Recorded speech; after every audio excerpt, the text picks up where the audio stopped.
जब मैं बूढ़ा हो चुका हूँ तो मुझे बन जाकर भगवान की तपस्या करनी चाहिए, उनकी साधना करनी चाहिए। कि ये सोचती, लेकिन सज्जनों अब कहीं ने आगे जैसे ही कहा कि 14 वर्ष राम वनवासी, यानी कहीं ने क्या कहा कि हे राजन, मेरा दूसरा वरदान ये है कि तपस्वियों के भेष में, तापस भेष, उदासीन चेहरे के साथ, विशेष उदासी, और 14 वर्ष तक के लिए राम को वनवास राजा दशरथ सहन कर धरती पर गिर पड़े, मानो ताड़ के पेड़ पर बिजली गिर गई।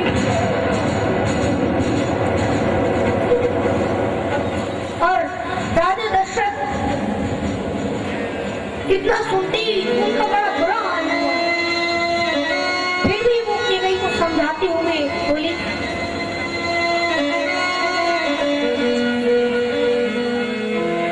क्या बोली कि कहु सुभावना छल बन माही, जीवन मोर राम बिन नाही।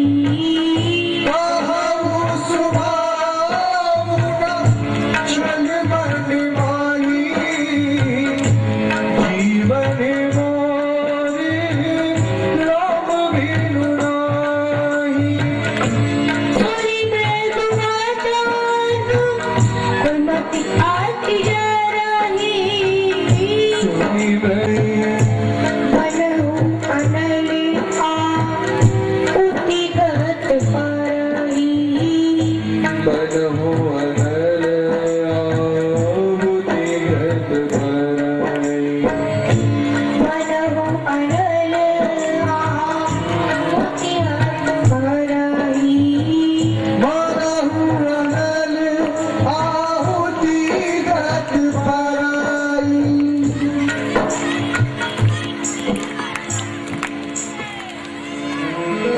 महानुभावों, राजा दशरथ फिर भी कई को समझाते हुए बोले कि रानी, तुमने सोच समझ के वरदान नहीं मांगा है, तुम अभी अपना वरदान बदल लो, मैं ना नहीं कहूंगा।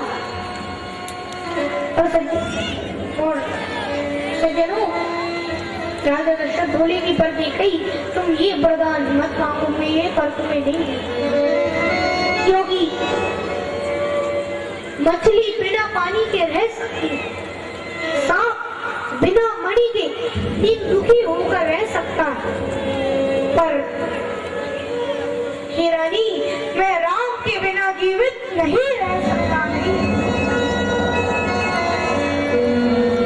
और सज्जनों, ऐसी बातों को सुनकर केकई और भड़क गई और वो बोली, हे राजन, देना हो तो दे दो, नहीं तो सारे संसार में, सारी दुनिया में अपनी अपीति, अपनी बदनामी सो।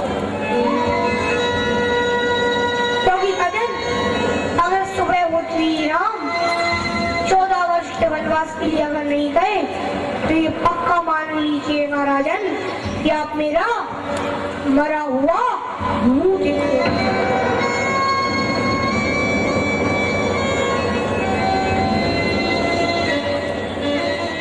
जब राजा दशरथ सब प्रकार से हार गए तो धरती पर पड़े हुए राम राम का स्मरण करें।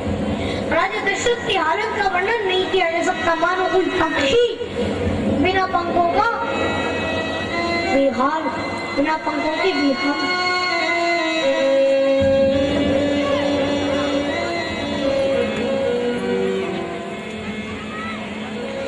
तो अब इस प्रकार जैसे ही सुबह हुई तो सभी लोग बड़े खुश हो गए, सोचने लगी कि आज तो हमारे राम जी का राज तिलक है।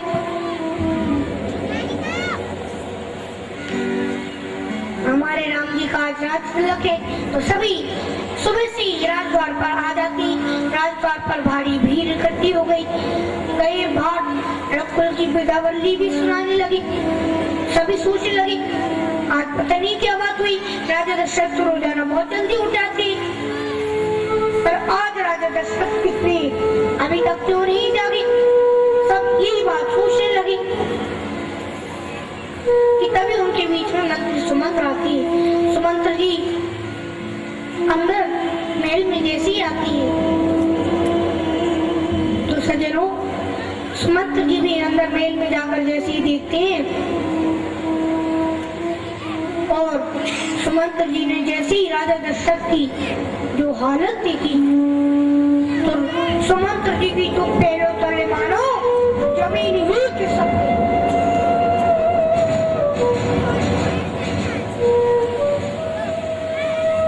फिर भी अपने आप पर नियंत्रण रखते हुए सज्जनों, मान बाबू अपने आप पर नियंत्रण रखते सुमंत्र जी जय जीव के सिर नवाकर बैठ जाते। जैसे ही पिता ने सुमंत्र को देखा तो सज्जनों, सुमंत्र जी से वो तुरंत बोली कि सुमंत्र तुम एक काम करो, जल्दी से जाकर राम को बुला कर लाओ और जाकर राम से कहो कि मैंने उसे बुलाया, फिर तुम्हें बाद में जो कुछ भी पूछना हो तो तुम पूछ लेना, पर अभी तो तुम जल्दी से जाकर राम को बुला के।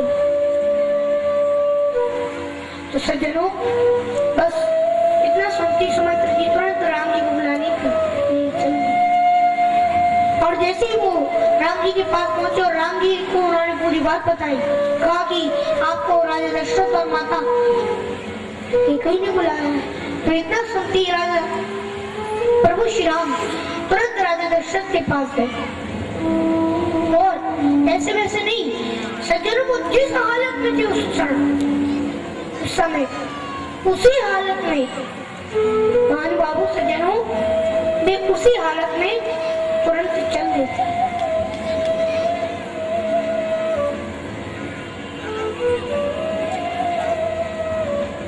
मान बाबू श्रोताओं, अब राजा दशरथ जी के पास सभी जहां तक कदम सुनी तो राजा दशरथ के पास प्रभु श्री राम जैसे ही पहुंची तो राजा दशरथ की जो हालत देखी उन्होंने, उसे देखकर तो बड़ी ही व्याकुल हो और राजा राम को ऐसा लगा, प्रभु श्री राम को ऐसा लगा जैसे मान के चलो किसी उन्होंने देखा कि पास भी कीकई खड़ी है और राजा दशरथ खड़े। सज्जनों, मान बाबू ये देखकर उन्हें ऐसा लगा कि चाहे देख रघुवंश मणि नरपति पिटक कुशाल सैन प्रयोग लघु सिंह नहीं मनहु व्रत खजराज, सैन प्रयोग लघु सिंह नहीं मनहु व्रत खजराज, यानी कि किसी जवान और खतरनाक सैनिक को देखकर कोई हाथी डर के मारे, कोई वृद्ध हाथी डर के मारे गिर पड़ा, ऐसा लगा। राजा दशरथ की हालत देखकर प्रभु श्री राम ने अपने आप पर नियंत्रण रखा फिर भी और कहीं से बोलेगी, हे माँ, पिताजी को क्या हुआ है? देखी कसा रघुपति दिए जाना हट लाके नहीं जाते।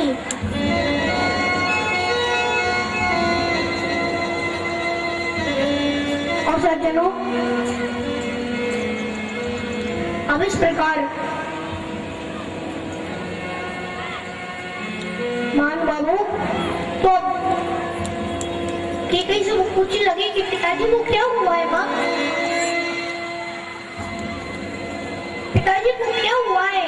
आप मुझे कृपया कर उनका दुख बताइए जिससे मैं उनके दुख का निवारण कर सकूं, उनका दुख बताने की कृपा करें।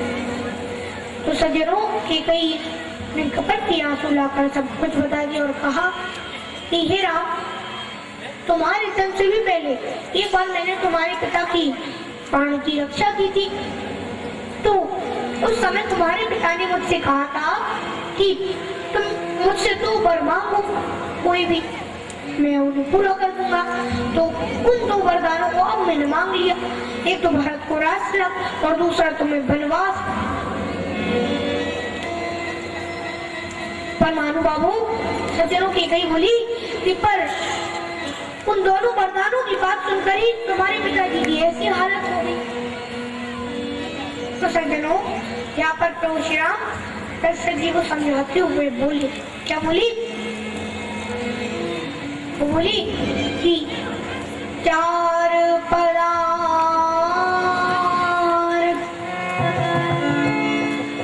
करतलता की प्रिय पितु मात प्राण सानु जागे। चार प्रिय पितु मात प्राण सानु जाके। पिता मात सन आवहु मागी। गीता मात सन आवहु मागी। चलनु परेहि अमुरी पर रागी। चले वरहि बहुरी पगलागी। बहुरी पद लागी। बहुरी पगलागी।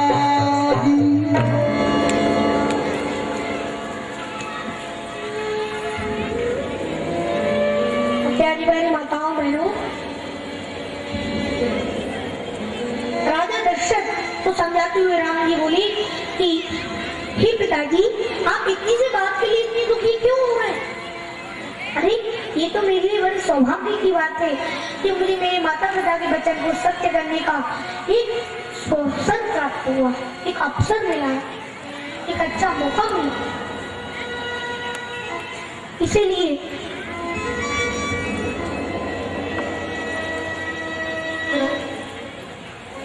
सज्जनों, महानुभावों, तो राम जी बोली कि इसलिए पिताजी अब आप इतनी दुखी मत हुई, क्योंकि अगर मैं बच जाऊंगा तो वहां पर मुझे कई ऋषि संतों का आशीर्वाद मिलेगा। इसलिए मैं अभी माता से विदा मांग कर फिर आपका आशीर्वाद लेके एक बार और लेके मैं वन को जाऊंगा।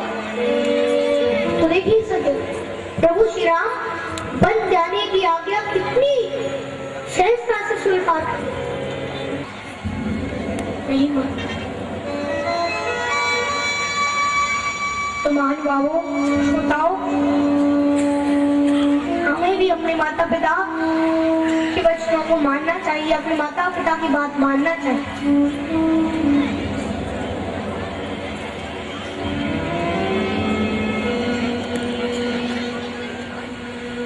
हमें अपने माता पिता की बात को जरूर मानना चाहिए। क्यों? क्योंकि माँ बाप से बढ़कर जग में कोई दूजा नहीं खजाना। जिसने तुझे जन्म दिया रे, दिल उसका नहीं दुखाना। से बड़ी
सुरीले में माँ सोई, सूखे में तुझे सुनाया।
हमारे ताई जी और ताऊ जी कथा में आए हुए हैं, सभी एक बार जोरदार तालियों के साथ उनका स्वागत कीजिए।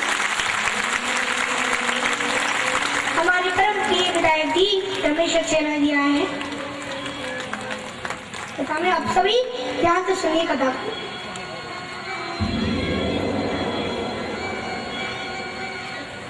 तो प्रभु श्री राम तो अब बिल्कुल अपने माता पिता की बात को मानते हुए, प्रभु श्री राम तो सहज सरल स्वभाव पर ही अपने पिता की बात मानते हुए भगवान श्री राम अपनी माता से विदा मांगने के लिए चले जाते हैं। और अपनी माता से विदा मांगने के लिए जाती हैं। अब सज्जनों इधर दूसरी तरफ नगर में जिसको भी ये दो वरदानों की बात पता चली वो वही अपना सर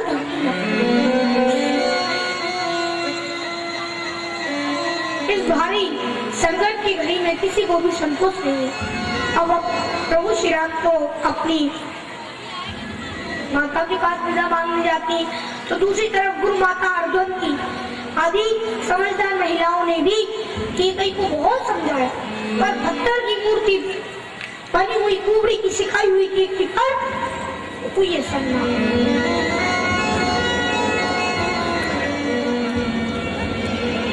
अब प्रभु श्री राम अपनी माता के पास आती है, जिन्हें अभी तक कुछ भी पता नहीं है कि अभी तक क्या हुआ।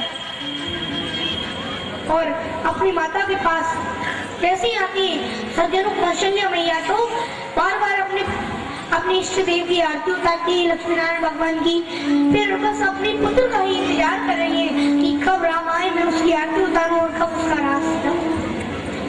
और जैसे ही प्रभु श्री राम आए तो पहले तो माँ कौशल्या ने उनकी आरती, फिर उसके बाद उनसे कहा कि हे बेटा, मैं तुम पर बलिहारी जाती हूँ, कहो राम, मैं मंगलकारी लग्न कब है जब तुम्हारा राज तिलक पुत्र ने तुम पर बलिहारी लगा।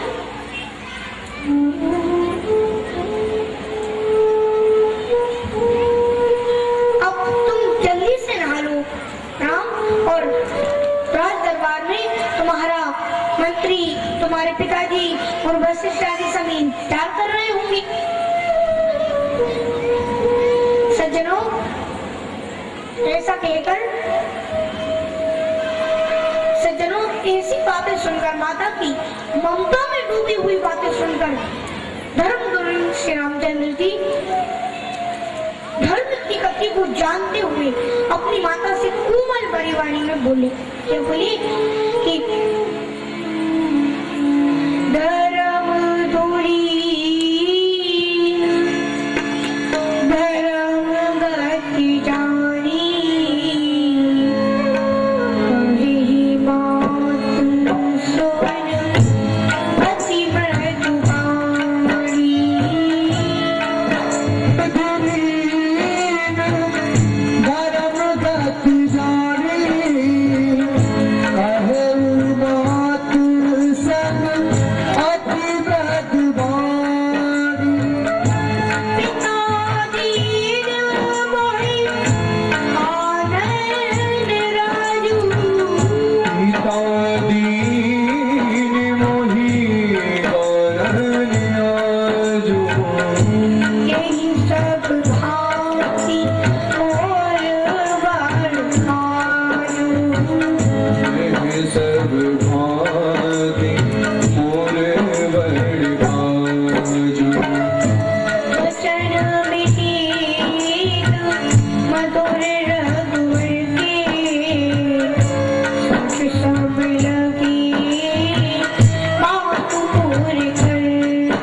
यहाँ पर मेरा सब प्रकार से बड़ा काम करने वाला है, इसलिए हे माँ, अब आप मुझे निश्चिंत पूर्वक बन जाने की आज्ञा दे दो। मैं शीघ्र ही आकर माँ तेरे चरणों के दर्शन 14 वर्ष बिताकर शीघ्र ही आऊंगा। सज्जनों, प्रभु श्री राम के ऐसे कोमल वचन माता कौशल्या के हृदय में बाण के समान लगे और माता कौशल्या कसकने लगी, रोने लगी और बोली, पल भर में ये क्या हो गया, ये क्या हो गया, ये क्या हो गया। बोली, अरे राम पुत्र, मैं तो तुम्हारे पिताजी प्राण से अधिक प्यार करती। अरे कोई तो बन जाने की बात कर रही थी, अब कोई पहले तो उन्होंने ही हमारे रास्ते की बात चलाई, अब कोई बन जाने कह रहे।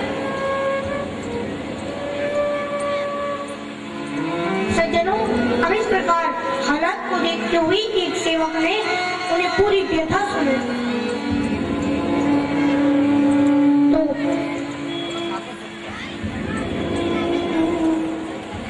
तो सज्जनों, माता कौशल्या धीरे धरते हुए बोली, क्या बोली कि ये राम तुमने बहुत अच्छा किया,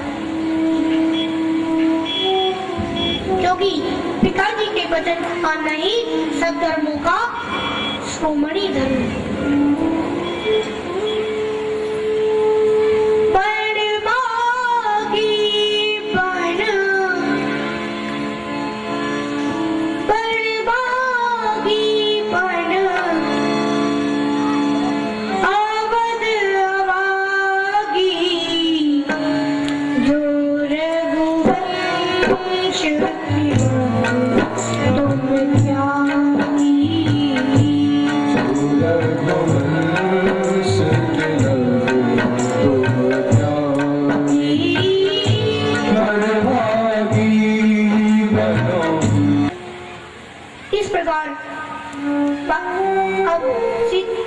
अब इधर राम जी और कौशल्या मैया में ऐसी बातें चली रही थी कि तभी कहीं से सीता मैया को भी ये पता चल गया कि सीता मैया को, जानकी मैया को भी पता चल गया कि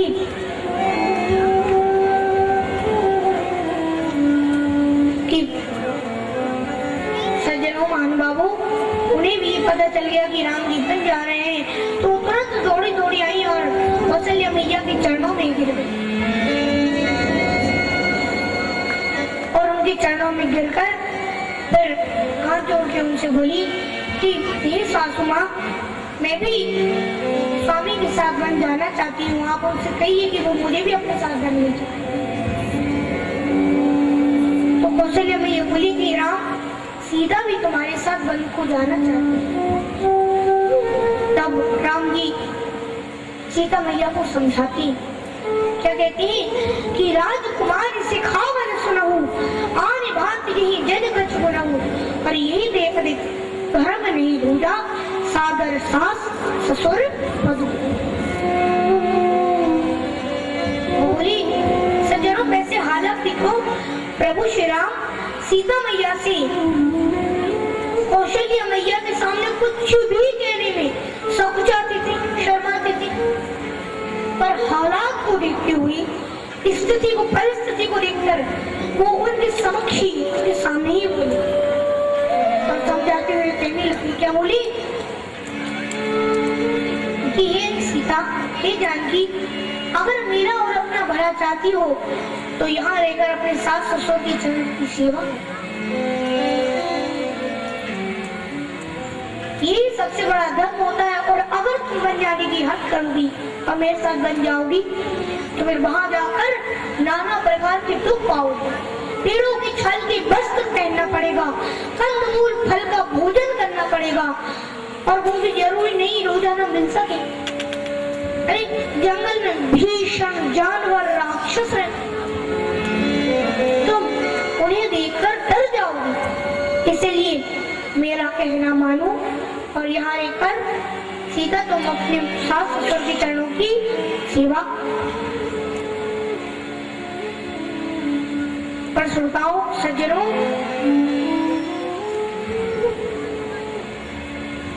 इतना सुनती तो अब सीता मैया सोचने लगी कि अगर अब मैं ना बोली तो स्वामी मुझे छोड़ जाएंगे। तो बोली कि लागी सासू पद कह कर जोरी, चमन देव परियोरी,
संसार के चाहे जितने भी रिश्ते नाते हो, चाहे माता हो, चाहे पिता हो, चाहे पुत्र हो, चाहे प्यारा परिवार हो, चाहे कुछ भी हो, और पति के बिना ये सब शोक और दुख का समाज गहने भार रूप है और संसार नरक की समान पीड़ा देने वाला। प्रभु अगर आप मुझे अपने साथ ले गए तो पशु पक्षी मेरे कुटुंबी हुए, कंदमूल फल भोजन ही मेरे लिए राज्य भोजन के समान होगा और कुटिया ही मेरे लिए बड़े बड़े राजमहलों के समान होगा। पर प्रभु अगर आप मुझे अपने साथ न ले गए तो ये तो पक्का मान लीजिएगा कि मेरे प्राण तो आपके साथ ही जाएंगे, साथ ही। प्रभु श्री राम सब समझ गए कि सीता नहीं मानने वाली, तो उन्होंने सीता मैया से बन जाने की कहा, यानी कहा कि ठीक है सीता, ठीक है जानकी, तुम मेरे साथ बन चल सकते। तो सीता मैया तुरंत उठी और कौशल्या मैया से बार बार आशीर्वाद ले। अब इसके पश्चात सज्जनों महानुभावों जब भी सीता मैया से आशीर्वाद लेने लगी तो राम और सीता फिर दोनों राजा दशरथ से विदा मांगने के लिए जाते हैं। पर रास्ते में कहीं से लक्ष्मण जी को भी ये पता चल जाता है, उन्हें भी पता चल जाता है कि प्रभु श्री राम जा रहे हैं वन की ओर जा रहे हैं। तो सज्जनों इतना सुनते ही तो लक्ष्मण जी को ऐसा लगा जैसे मानो उन पर बिजली गिर गई। लक्ष्मण जी तुरंत दौड़कर राम जी के पास गए और उनके चरणों में गिरकर बोले, भैया मुझे भी आपस में साथ। तब प्रभु श्री राम बोले कि भरत भवन पिछूदन नाई, राहु भरत दुख मन मानी, और अगर मैं बच जाऊं तुम्हारी लिए साथ तो वो इस समय मिट्टी भरत बना। तो बोली लक्ष्मण, इस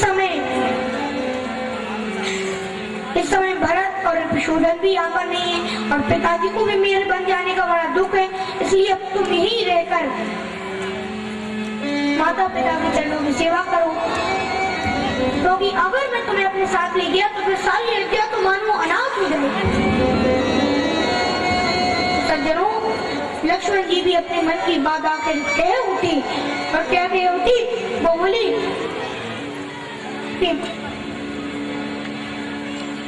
गुरु भी तुमात ना जान ही काहू, गुरु भी तुमात ना जान ही काहू, कही तोने सगाई एक तो स्वामी, तीन बंधु तर जावी,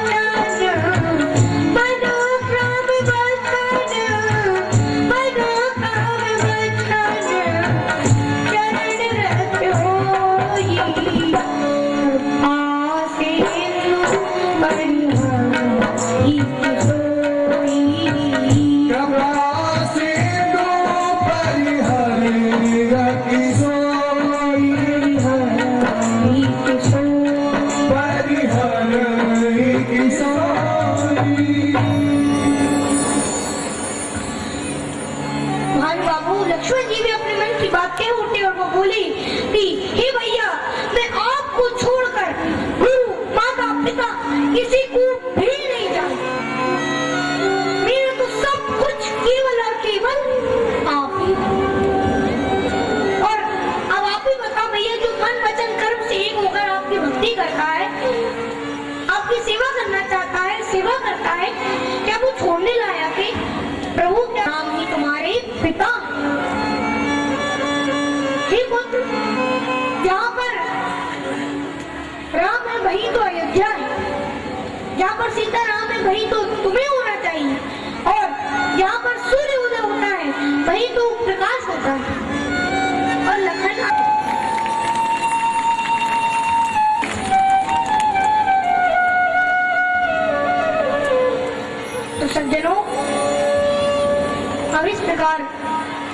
देखा आप लोगों ने एक माता का त्याग। अगर आजकल की कोई माता बहन से अगर कोई साधु संत ये कहे कि अपने पुत्र को थोड़े धर्म करके काम सिखा दो, तो पता है वे माता क्या कहेंगी, रहने दो महाराज जी। अगर आपकी बताई इन धर्म की बातों को सुनकर अगर हमारा बेटा साधु संत बन गया, योगी बन गया, साधु बाबा बन गया, तो हमारा क्या होगा?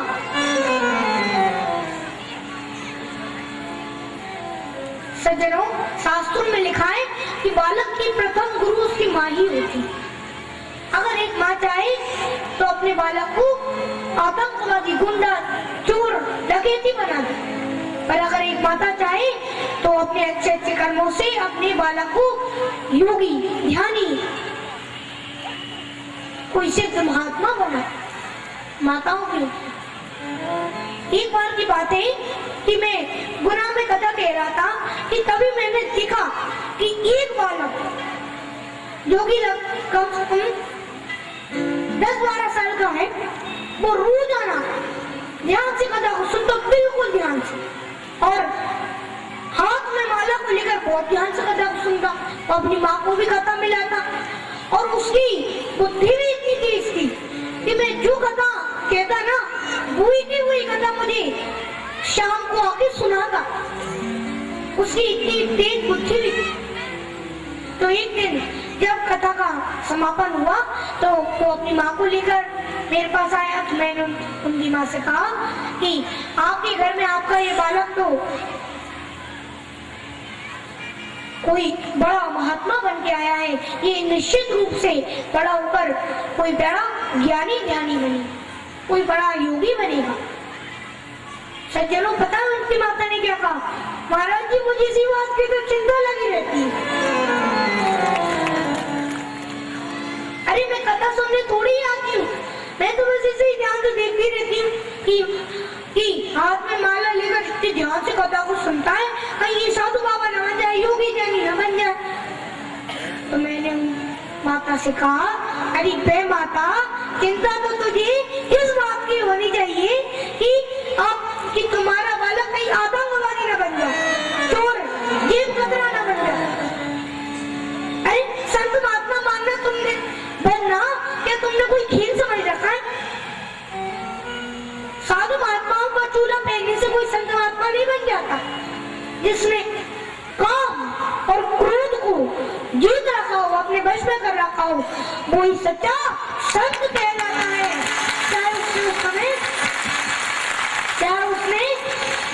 चाहे वो पैंट शर्ट ही क्यों ना पहनता, वही सच्चा संत कहलाता है, जिसने काम क्रोध को जीत रखा हो।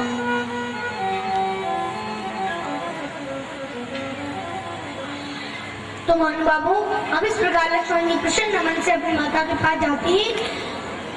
तो जब उनके पास जब माता आज्ञा दे देती है, तो माता की आज्ञा लेकर वे तुरंत वापस राम जी के पास आ जाती है।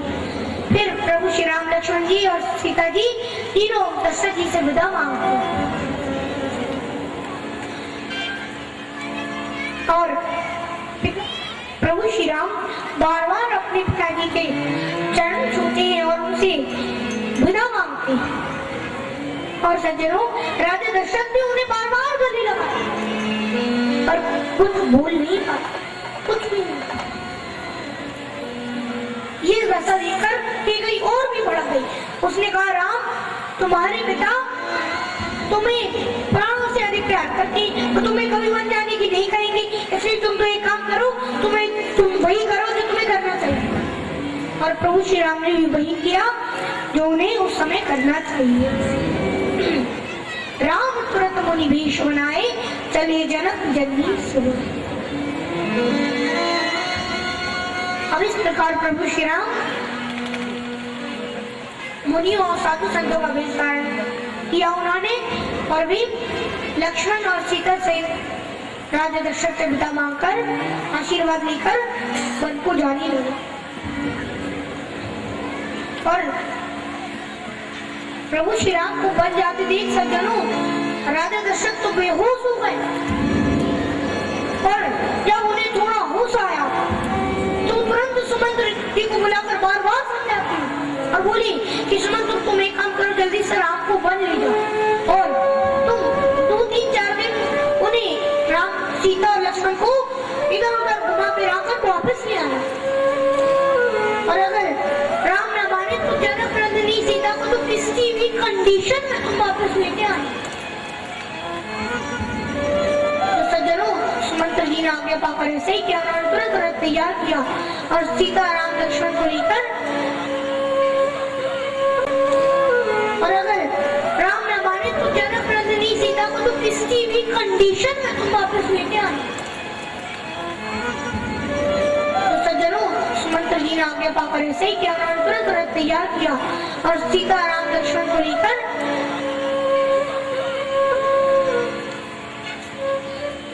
उन्होंने तुरंत रथ चलाना प्रारंभ किया और वो उन्हें लेकर वन को जाने लगे। सज्जनों, प्रभु श्री राम को वन जाते देख सारे अयोध्यावासी बड़े विकल हो गए और एक दूसरे से कहने लगे, क्या कहने लगे कि सजन सखारी जाएंगे, मेरे नैन मरेंगे रोए,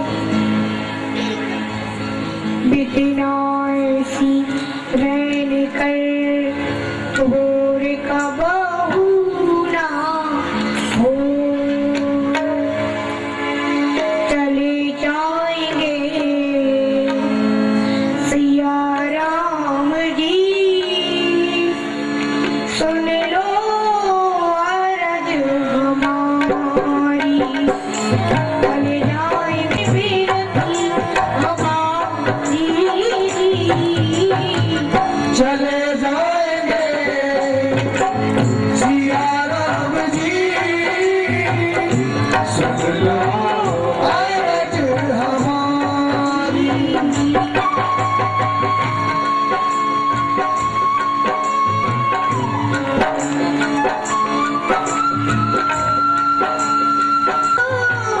कुछ भी न तुमसे कहेंगे भगवान, चाहे जितना भी तड़पाओ। ओ घर का भिखारी बना लो भगवान, इतनी सी आस हमारी, करेगा भिखारी बना, जल्दी आया, भूल न जाना, जल्दी आना।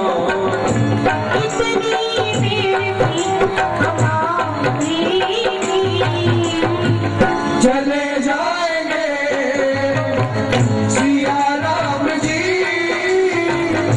सुन लो अरज हमारी।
इस प्रकार प्रभु श्री रामचंद्र जी चले जा रहे हैं तो सारे अवधवासी बूढ़े और बालकों को सबको छोड़कर राम जी के पीछे चले जाते हैं।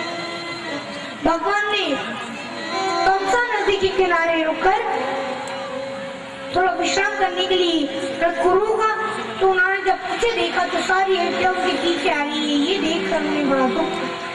उन्होंने वहां अयोध्यावासियों को बहुत समझाया कि आप लौट जाइए, पर अयोध्यावासी इतने बस नहीं लौटे। राम जी के कहने पर भी वे नहीं लौट रहे, तो अब शोक और थकावट होने के कारण सब लोग वहीं सो गए और राम लक्ष्मण सीता सब वहीं सो गए, सुमंत्र जी भी सो गए। अब जब आधी पहर रात बीत गई तो राम जी ने उठकर तुरंत धीरे से सीता जी को उठाया। लक्ष्मण जी उठे हुए और सुमंत्र जी को उठाकर उन्होंने कहा कि ये सुमंत्र, तुम जल्दी से जाओ और रथ तैयार करो और रथ को ऐसे इधर उधर घुमा फिरा के ले जाना कि इन्हें रथ के निशान भी ना मिल पाए। हमें इसी तरह भी चलना होगा यहाँ पर से। नहीं तो मेरे पास इन अवधवासियों को समझाने का और कोई रास्ता भी नहीं, इसीलिए हमें अभी चलना होगा। और ऐसा कहकर राम जी ने फिर सब ऐसा कहा तो सुमंत्र जी ने तुरंत रथ तैयार किया और रथ तैयार करके राम लक्ष्मण सीता जी को बिठाकर सुमंत्र जी रथ को इधर उधर घुमा फिराकर ले गए। और जैसे ही जागे सकल लोग गए रघुनाथ भये,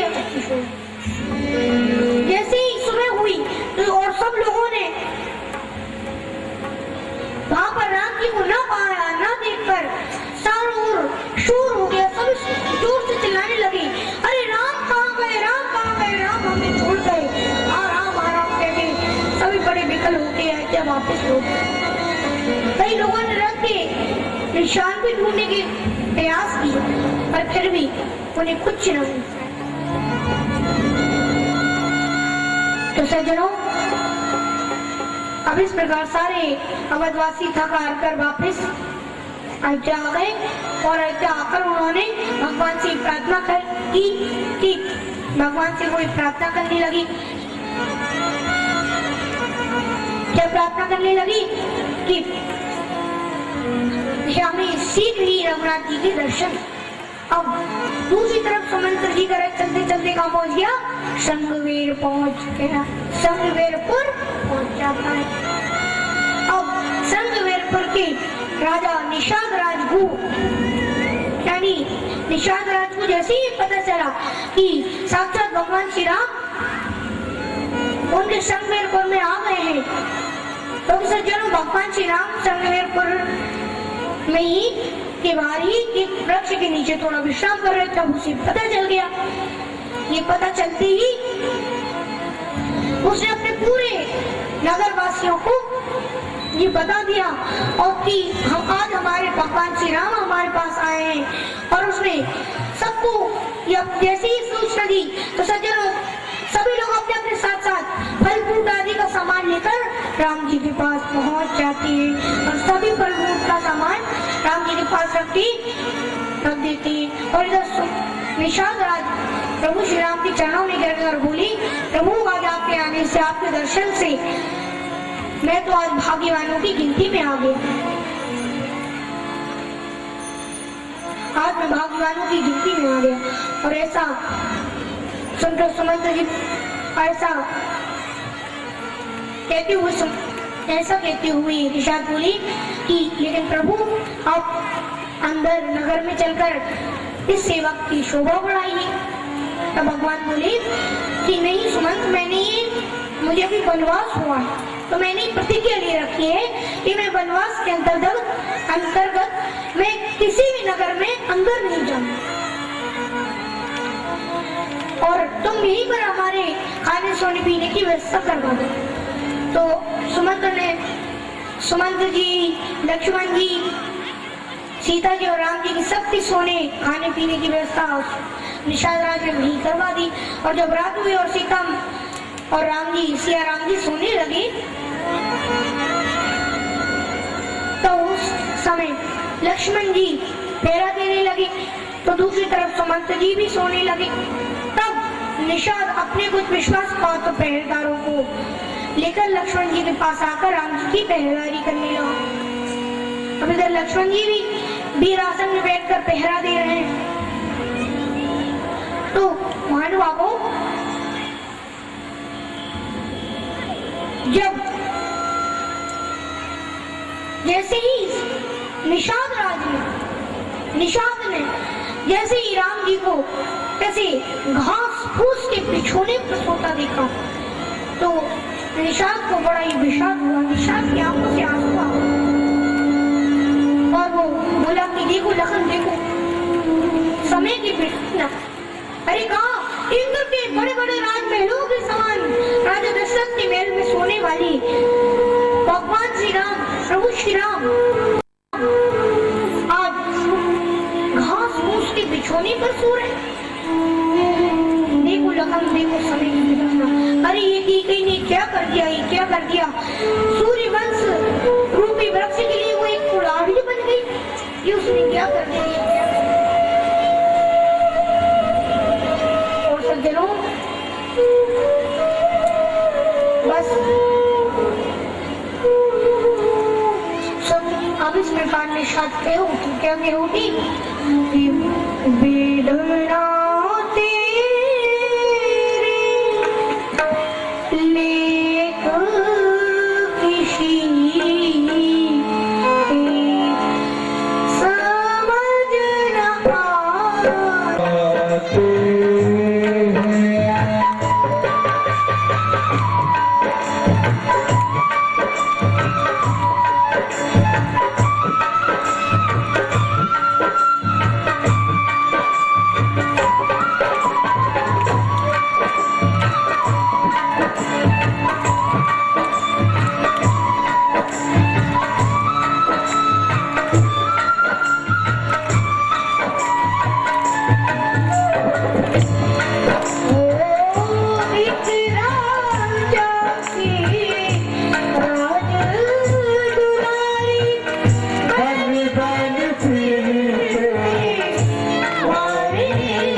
निषाद को बड़ा विषाद हुआ। तो जब निषाद को बड़ा विषाद होता है तो तब लक्ष्मण जी महाराज लक्ष्मण गीता निषाद को सुनाकर उसका मोह दूर करते हैं। और अब जैसी सुबह हुई तो राम और लक्ष्मण दोनों ने स्नान ध्यान भजन करके प्रभु श्री राम ने बड़ का दूध मंगवाया और दोनों भाइयों ने बड़ के दूध को मंगवा के अपने बालों से जटाएं बनाना। जिस और सज्जनों उन जटाओं को बनते देख महानुभावों श्रोताओं उन जटाओं को बनते देख सुमंत जी की आंखों में आंसू आ गए। उन्होंने कहा कि हे राम, आपके पिता ने कहा था कि मैं आपको गंगा स्नान करा के वापस ले आऊं, तो आप वापस चली।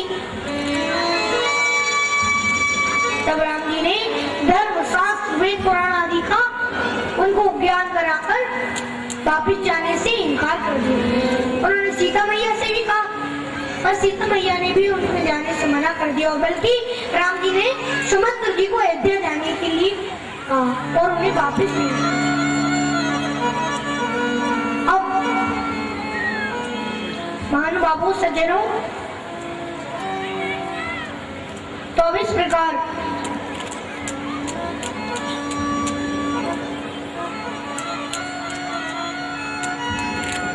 तो अब भगवान श्री राम कहाँ पर आ जाती है? भी आ जाती है अब गंगा जी के तट। और सज्जनों यहाँ से ही केवल प्रसंग शुरू होता है। ये केवल बड़ी विलक्षण और बड़ी अटपटा वक्त है भगवान का।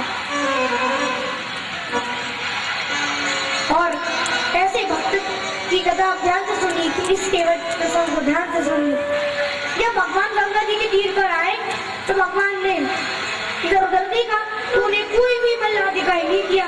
बस एक मल्लाह दिखाई दिया जो कि नदी किनारे भक्ति नाम में बैठा हुआ है। भगवान उससे ना मांगती ना पर केवल नहीं आती ना तीर बटाना बल्कि उल्टा कहता है कहीं तुम्हारा मरम नहीं जाना।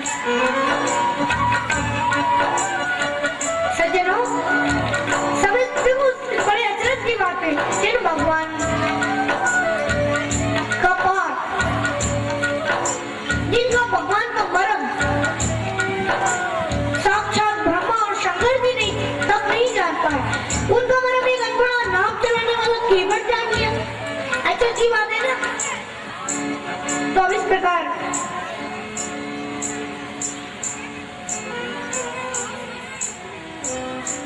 तो सज्जनों महानुभावों अपने बस से भगवान नाम मांगते तो वो नहीं रहा था बल्कि क्या कहता है, मांगी नाम मांगी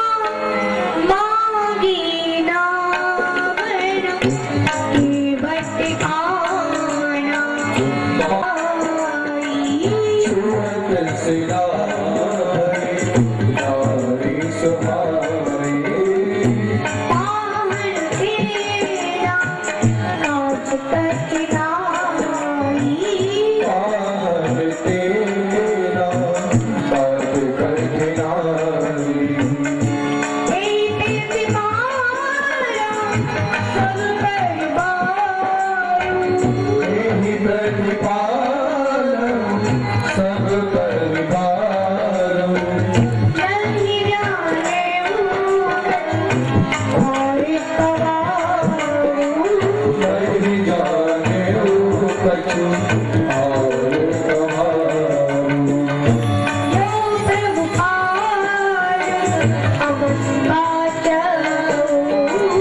तो सज्जनों अब भगवान जब नाम मांगते हैं तो केवल नहीं जाता बल्कि उल्टा कहता है कि मैंने सुना है कि तुम्हारे चरणों में मनुष्य बना देने वाली कोई जड़ी है।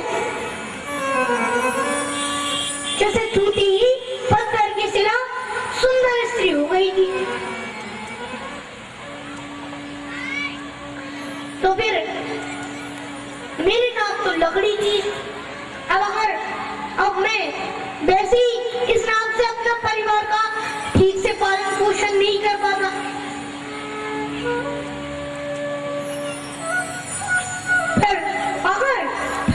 अगर दो स्त्री आ जाएंगी, ये मेरी अगर नाम भी एक स्त्री बन गई, तो मैं तो एक ही स्त्री से पागल हो जाता। फिर मेरा क्या हाल होगा सोचो।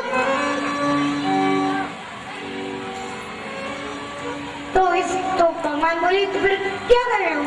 तो फिर केवट बोला कि जो पार जाना चाहते हो तो मुझे पांव पखारने दो। पद कमल धोई चढ़ाई राम नाथ तेरा लगी न पाई पखारियों। तुलसीदास कृपाल पार उतारो। तो सज्जनों केवट बोला कि प्रभु आपके पैर धोने के बाद मैं आपको पार उतार दूंगा। पद कमल धोई चढ़ाई ना, मैं नाक उतराई जाऊं, आपसे कोई उतराई भी नहीं लूंगा। और मोए रावरी आम दशरथ शपथ सब साची। अरे प्रभु मुझे आपकी दुहाई है और आपके पिता दशरथ जी की सौगंध है, मैं बिल्कुल सच सच कहता हूँ क्या कि बरु तीर मारा हूँ लगन पे जब लगी ना पाई पहाड़ी हूँ। भले ही आपके भैया लक्ष्मण जी तो मुझे घूर घूर के देख रहे हैं, तो भले ही तीर मार दे, पर जब लगी ना तुलसीदास नाथ कृपाल पार उतारे हो। पर ये तुलसीदास के प्रभु जब तक आप पैर ना पखारने दोगी तब तक आपको पार नहीं उतारूंगा। तो सज्जनों केवट की इस प्रकार की वचन सुनकर राम जी इतनी जोर से हंसी, इतनी जोर से हंसी, सुनी केवट के बैन प्रेम लपेटे अटपटी वैसे करुणा ऐन कि कहीं जाने की लखन तन।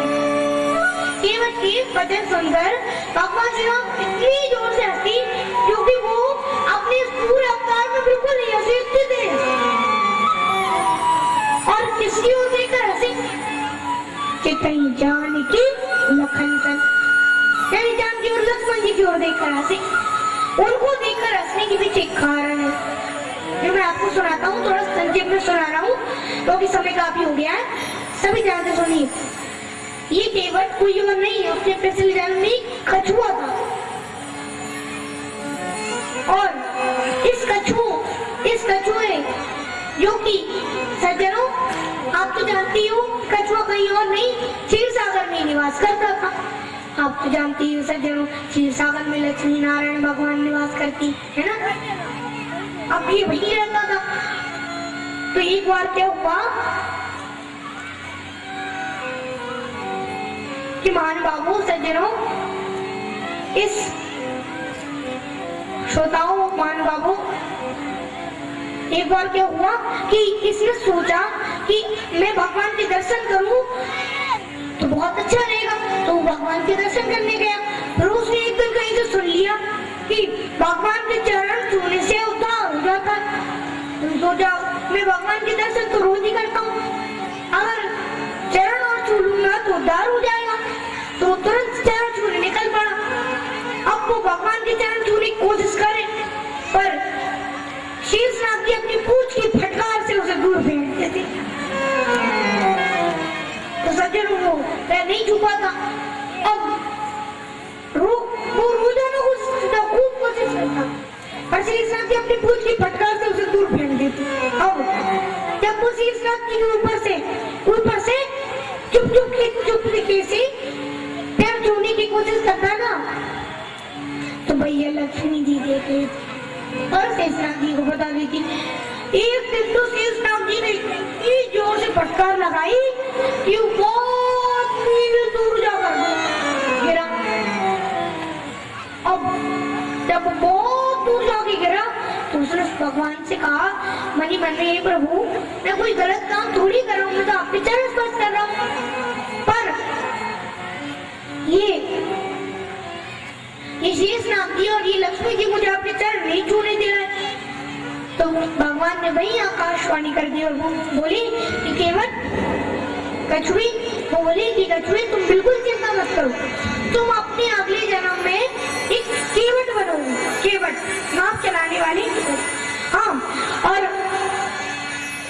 जब तुम केवट बनोगे ना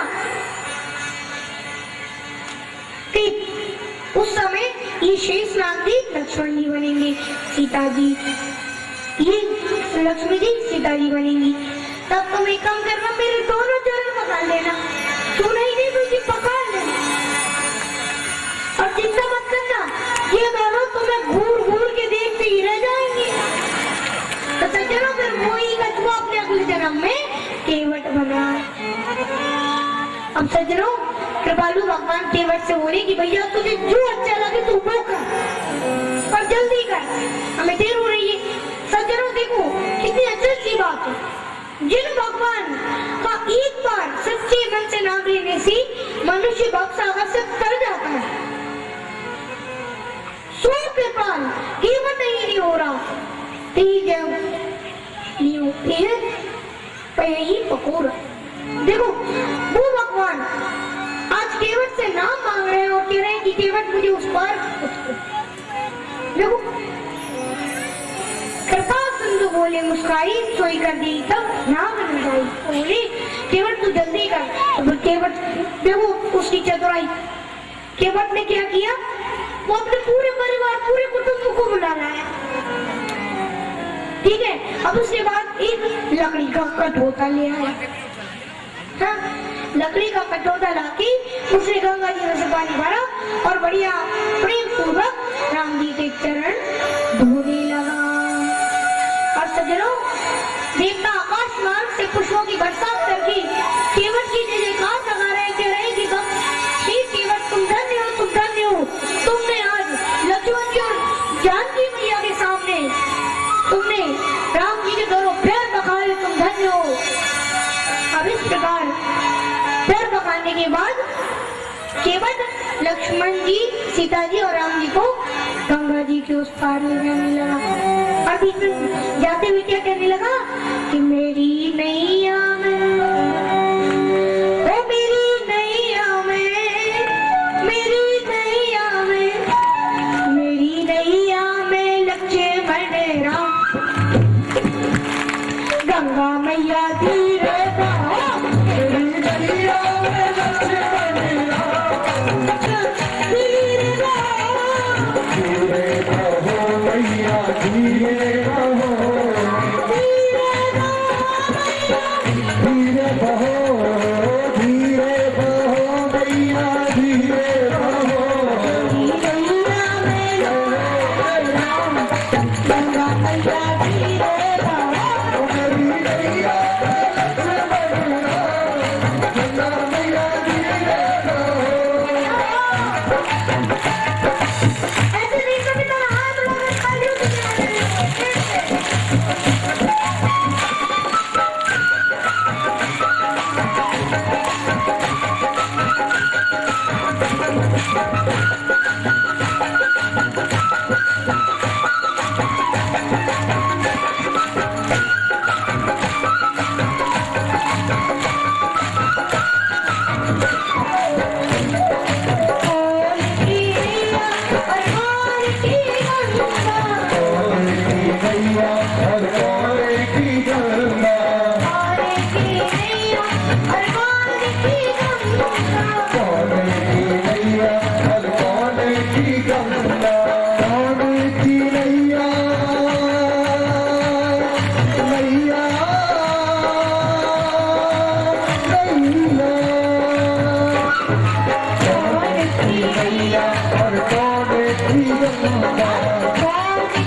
नैया भागीरथ की गंगा नैया नैया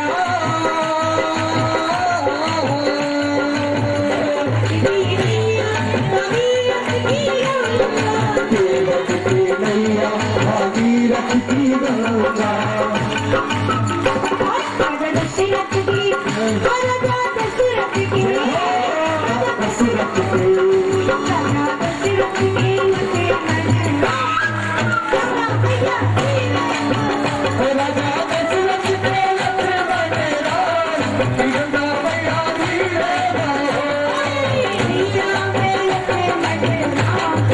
गंगा मैया धीरे हरी नैया लक्ष्मण राम गंगा मैया धीरे बहो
अपने पति की मन की बात जानने वाली जनक नंदिनी ने तुरंत अपनी एक रत्न जड़ित अंगूठी निकाली और वो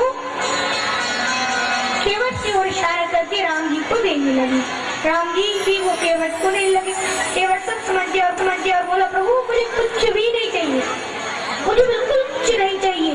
और वो बोला कि भगवान अगर आप मुझे कुछ देना चाहते हो तो मैं तो बस इतना ही चाहता हूँ। क्या चाहता हूँ कि नाई से ना नाई ले, धोबी से ना धोबी ले, देखिए मजूरी जात को न बिगाड़िए। प्रभु आए मेरे घाट, मैंने पार उतार दिया कि प्रभु बस एक इच्छा है कि जब मैं आऊं प्रभु के घाट तो पार मुझे उतरेना।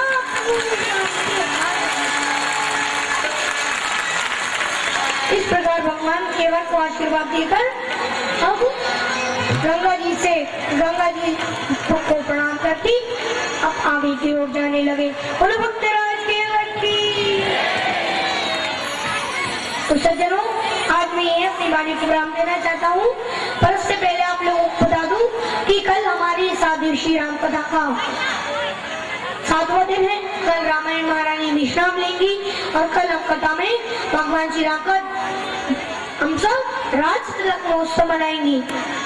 तो और एक बात बताऊं, कल ही शिवरात्रि भी है। और माता बहनों, एक बात और बताऊं, पता है ये राम कथा जो कि आप श्रवण कर रहे हैं लगातार 6 दिन से, ये राम कथा साक्षात सिद्धि के हृदय से तो प्रकट हुई है। और ये कथा सिद्धि को ही सबसे अधिक प्यारी होती है। इसलिए कल सभी संवेदना ने खूब अधिक संख्या में आए। कल इसलिए मेरा आप सब लोगों से निवेदन है कि कल सब जरूर आना, क्योंकि कल शिव जी की महाप्रसादी बांटी जाएगी। इसलिए कल सभी अधिक से अधिक संख्या में आइएगा।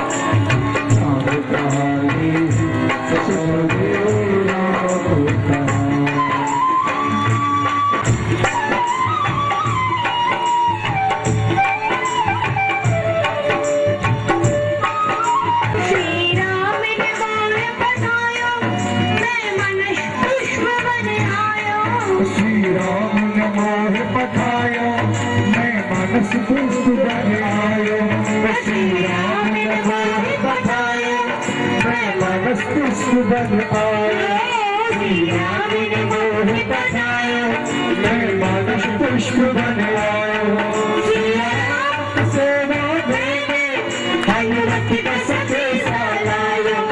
श्री राम की सेवा में भगवती का संदेशा लाया, आगे संग लाया, आगे संग लायो राजा राम की कहानी।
Brahma, नारद वाल्मीकि विज्ञान विशारद सुख सनकादि शेष अनुसारद बड़ी पवन सुत कीरत की आरती श्री रामायण जी की गावत वेद पुराण अष्टदश छो शास्त्र सब गंधन कोरस मुनि जन धन संतन का सर्वस सार हंस संतत शंभु भवानी हरुगत मुनि विज्ञानी व्यास आदि कवि भरत बखान कौरव के आरती श्री रामायण जी की सुभग सिंगार मुक्ति ज्योति की मन रोग भव मूरी अमी की सात मात सब तुलसी की आरती श्री रामायण जी की रामायण जी तुलसी दल मंजरी कंपूजयामि जगदीश्वर में प्रसीद नाना सुमनि पुष्पाणि काले भवानी च पुष्पांजलि मया दत्त ग्रहण परमेश्वर सुमन सुगंधि सुमन हित सुमन संधि सुजान पुष्पांजलि अर्पण करो नाथ करो स्वीकार।